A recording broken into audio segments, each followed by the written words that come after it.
Welcome back to Sex Crimes Defense Podcast with Chance and Jay. Chance Oberstein is a defense attorney who handles sex crimes in California. I'm a media professional. This podcast is for informational purposes only and is not intended to be legal advice. Chance, let's talk about Smokey Robinson. Okay, let's talk about Smokey Robinson.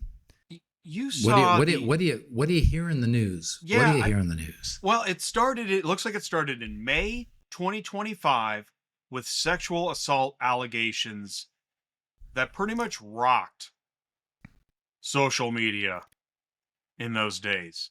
People couldn't believe it. Okay, well, I mean, and maybe some people on social media don't even know who Smokey Robinson is. So let's remind them. Let's remind them.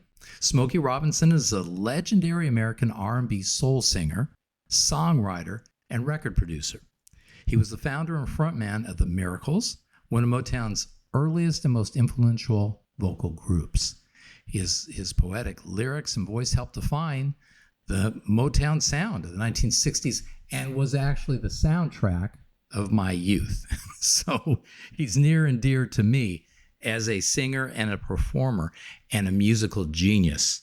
And as you say, he is currently facing a serious legal battle involving allegations from 4 former housekeepers who accuse him of sexual assault, harassment, and other workplace violations. The lawsuit filed in May of this year claims that Robinson repeatedly assaulted the women over a span of nearly 2 decades at his Los Angeles area homes.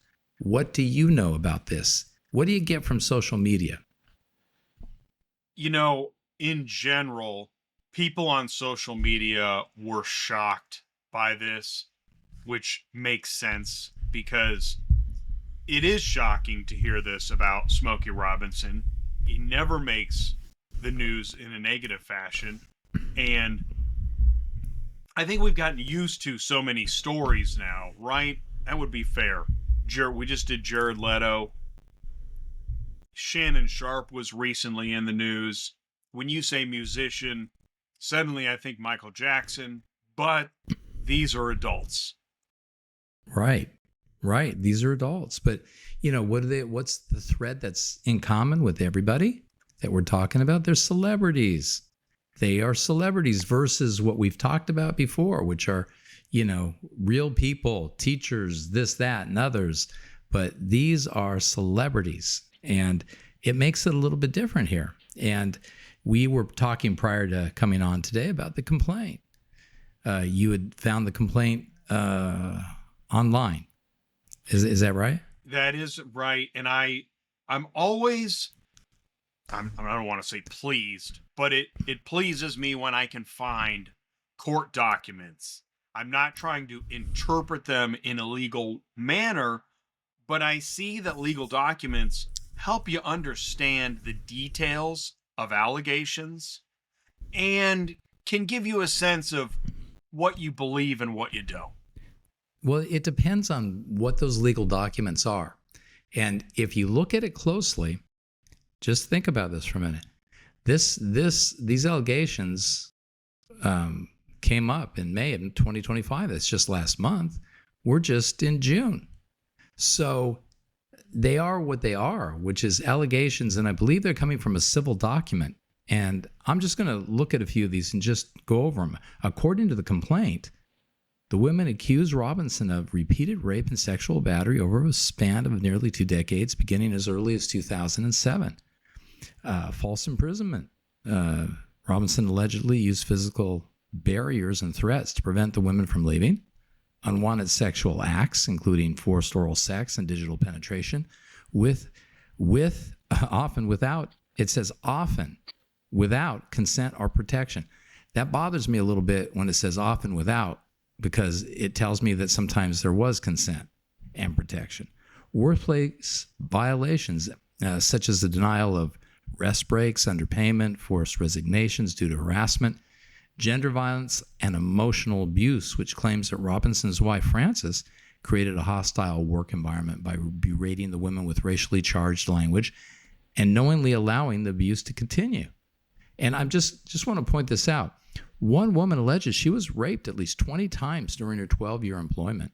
The plaintiffs are seeking $50 million in damages, and notably, none of the women filed police reports, citing fear of retaliation, public shame, and loss of livelihood. And I think 3 out of the 4 women were concerned about their immigration status. So that is the allegations stemming from the civil complaint. What say you about that?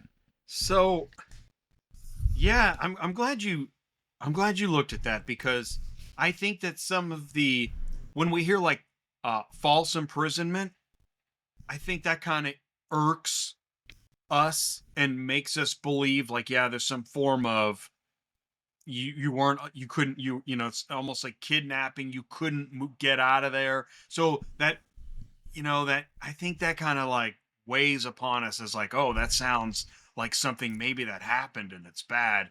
And then you get into this, forced oral copulation. And I think that's also a believable. So you got 2 believables here. Let me tell you what's not believable. Well, before you tell me what's not believable, let me just say this. This is not produced as a result of a criminal investigation.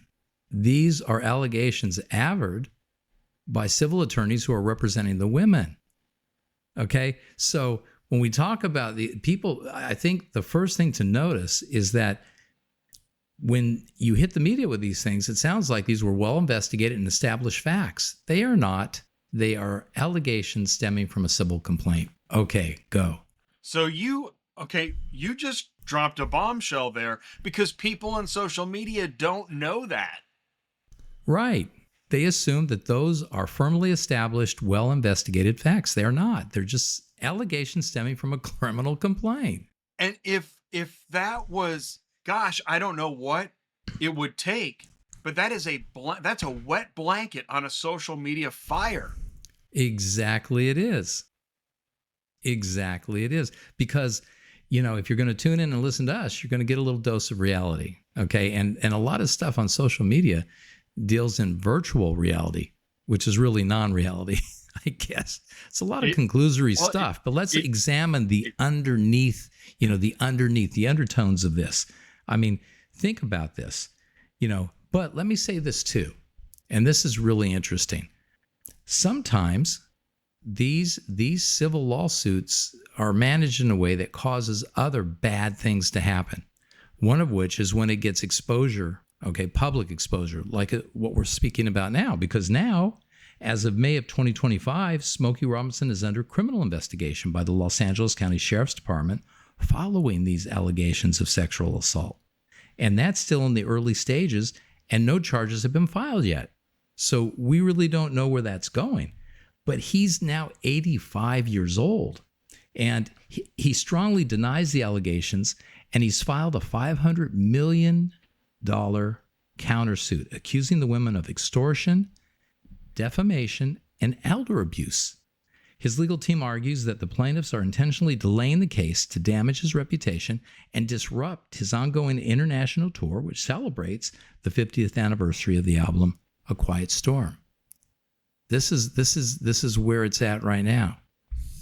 Wow. Well, I want to share with you that I have a phrase. I don't think I've shared this. My phrase is shit snowballs. Okay, what does that nice. What does that phrase mean? What it means is once shit begins to roll, it rolls downhill and it gets bigger and bigger and bigger. Well, that you know what? I tend to agree with you. Social media wise, that's what happens. And these lawsuits, okay, if they're, and this is just how I feel about them, if they're managed correctly, you'll never read about them. That when we start getting into the media, especially with fresh allegations, because they may go back to 2007, but they're all the way up to 2024. And so when we start talking about, statutes of limitations and, and all that kind of stuff, there's a line that crosses, between civil liability and criminal liability. And that is right now where this case is at. And that is a dangerous line. right. Thank you for listening to Sex Crimes Defense Podcast.